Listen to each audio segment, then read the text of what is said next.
मोदी जी ने उनके पूरे परिवार को और उनकी पत्नी को बुला के सम्मानित किया और इन लोगों ने उस यासीन मलिक को, जिसके ऊपर 3 एयरफोर्स के ऑफिसर्स को हत्या करने का आरोप था, वो प्रधानमंत्री आवास में सब साफ दिखाई पड़ता है कौन किसके साथ खड़ा हुआ है, कौन किस तरह के मुसलमान के साथ खड़ा हुआ है। और सर मैं ये भी कहना चाहता हूँ सर, ये पिछले सर आपने मेरे कान को बोलिए सर, पिछले 30-35 सालों से हुआ खड़ा किया जा रहा है। 1990 में जब राम मंदिर आंदोलन हुआ, कहा गया बीजेपी आएगी उत्तर प्रदेश में खा जाएगी। सर बीजेपी आने के बाद उत्तर प्रदेश में जानते क्या हुआ सर? 22 साल से शिया सुन्नी के बीच में जो दंगे चलते थे और मदे साहबा का जुलूस नहीं निकलता था, शिया समुदाय का मदे साहबा का जुलूस लखनऊ में हमारी सरकार में निकलना शुरू हुआ। और उसके बाद कहा गया केंद्र में भाजपा आएगी तो खा जाएगी। सर अटल जी की सरकार आई, इतनी शानदार स्थिति रही। उसके बाद कहा गया गुजरात में आएगी तो भाजपा खा जाएगी। सर गुजरात का मुसलमान आज सबसे समृद्ध मुसलमान है, सबसे ज्यादा जकात वहां से आता है। उसके बाद कहा गया मोदी जी की सरकार आएगी तो क्या होगा? सर मोदी जी की सरकार आने के बाद हमारे साथियों ने बताया है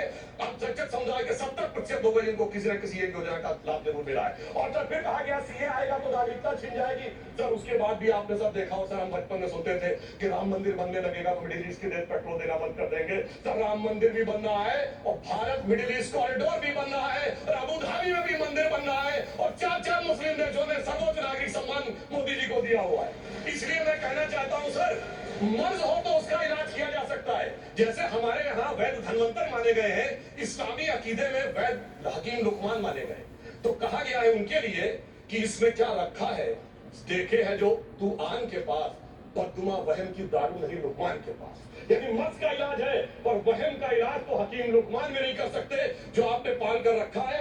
मैं कहना चाहता हूं हम किन मुसलमानों की बात करते हैं? आप गंगा जमुनी तहजीब की बात करते हैं। सर दारा शिकोह औरंगजेब का बड़ा भाई था, उसने उपनिषदों का अध्ययन किया, संस्कृत में अनुवाद कराया और नाम रखा सिर्रा अकबर, यानी वर्ड्स ऑफ गॉड। मैंने किसी को दारा शिकोह की जयंती बनाते हुए नहीं देखा।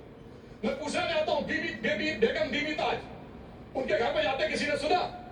सर ये बताइए, आलम शेख इतने बड़े कृष्ण भक्त के कवि, किसी ने सुना उनके घर पे जाते हुए? मलिक मोहम्मद जायसी जिन्होंने पद्मावत लिखा, उत्तर प्रदेश के रहने वाले, उनके घर पे कोई गया? ये बताइए ब्रिगेडियर मोहम्मद उस्मान के घर पे कौन गया? आजमगढ़ में, गाजीपुर के रहने वाले थे, आज तक जाने वालों में नहीं दिखे। और मैं सर बताना चाहता हूं एक और बात, सर एक सैयद इब्राहिम रसखान हुए हैं, बहुत बड़े कृष्ण भक्त के कवि। सर जिन्होंने क्या लिखा, उन्होंने कहा मेरा अगला जन्म हो तो भी मैं कृष्ण भक्ति बनना चाहूंगा। मनुष्य बनूं तो ग्वाल बाले के रूप में और पशु बनूं तो गाय के रूप में। उन्होंने कहा मानुष हो तो वही रसखान, बसो ब्रज गोकुल गांव के ग्वारन, जो पशु हो तो कहा बस मेरो चरो नित नंद की भेनो बजारन। सर उन्होंने कहा गायों के बीच में नंद बाबा की गायों में जन्म लेना चाहूंगा। मगर सर आज एक ऐसे नेता आए हैं इस देश में जिनको गायों से बदबू आने लगी है, तो उनके लिए मुझे मेरे मन में भाव आता है सर कि श्री रामचंद्र कह गए सिया से, ऐसा कलयुग आएगा गोपालक श्री यदुवर कुल में एक ऐसा नेता आएगा जिसे बकरे कटने में खुशबू मिलेगी, गो माता में बदबू पाएगा।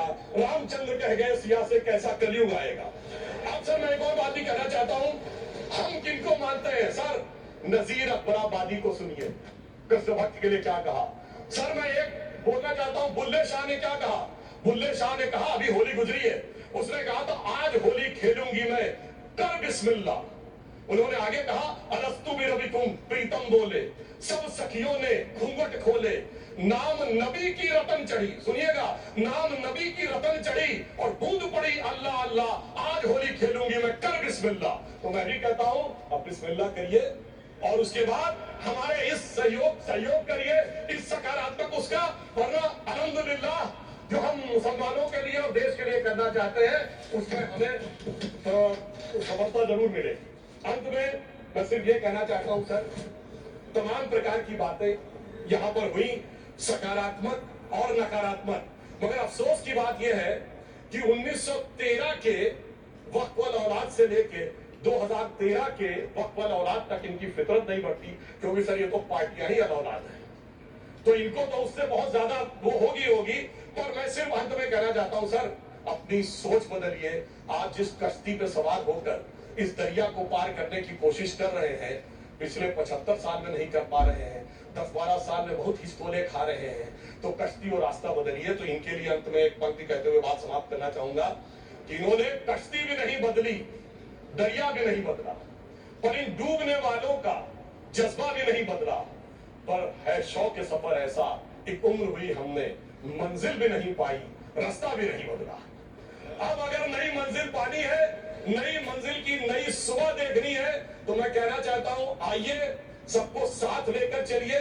और एक ऐसा वक्त आया है जब मैं जो हमारे किरण रिजिजू जी ने कहा था कि मैंने शम्मा जलाई हवाओं के खिलाफ, तो मैं प्रधानमंत्री मोदी जी की तरफ से कहता हूं कि हमें इल्जाम मत दीजिए, बहुत अफसोस होता है।